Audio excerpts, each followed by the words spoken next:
Менің бір нәрсе айтқым келіп тұр. Англосаксондардың талқылауында жүрген бір әңгіме бар, және оған бәрі сенеді. Мен өз басым солай деп ойлаймын. Бірақ соғысты қолдап жүрген Еуропа өкілдері оны қабылдаудан бас тартып жатыр. Англосаксондардың баспасөзі айтып жатқандай, егер біз жеңіске жетуді қаласақ, онда бізге ең бірінші жеңіліп жатқанымызды мойындау керек.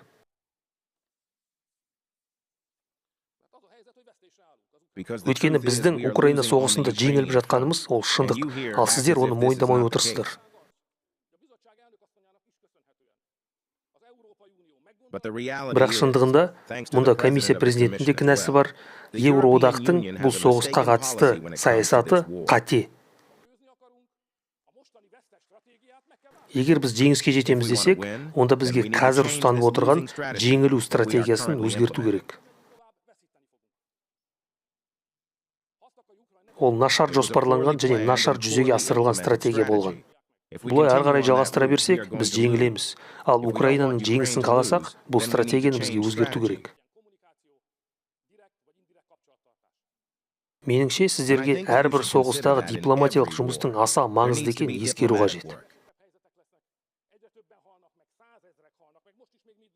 Бізге коммуникация, тікелей және тікелей емес байланыстар орнату қажет. Егер біз оны істемесек, соғысты одан бетер ушықтырамыз, ал жағдай одан бетер қиындап кетеді.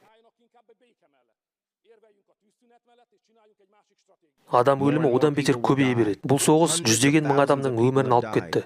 Қазірдің өзінде біз осы жерде әңгімелесіп тұрғанда, мыңдаған адам соғыста қаза болып жатыр. Бұл стратегия бізге шайқаста ешқандай жеңіс алып келмейді. Меніңше, бізге бейбітшілік бағытын ұстану керек.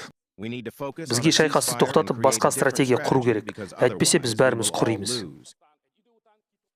Сіздердің елдеріңізде санкцияны айналып өту жолдары бар, және Азия арқылы Ресеймен сауда-саттық жүріп жатыр. Бірнеше мысал келтірейін. Еуроодақтың кейбір орталық Азия елдеріне экспортының ай сайынғы көрсеткіші соғысқа дейінгі көрсеткіштен $1 миллиард артқан. Неге солай?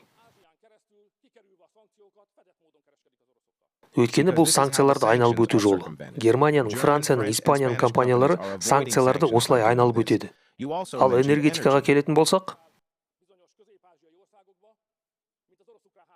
сіздің айтуыңызша, соғыс басталғалы батыс елдері Түркия мен Үндістаннан 8,5 миллиард евроға мұнай сатып алған. 8,5 миллиард евро.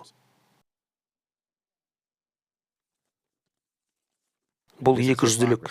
2023 жылы батыс елдері Ресейден бұрынға қарағанда 44%-ға көбірек шикі мұнай сатып алған. Бұл компаниялардан түскен салықтар Ресейдің қазынасына кетті. Содан кейін сіздер бізді Ресейге дос деп айыптайсыздар. Сіздер оларды қаржыландырып отырсыздар.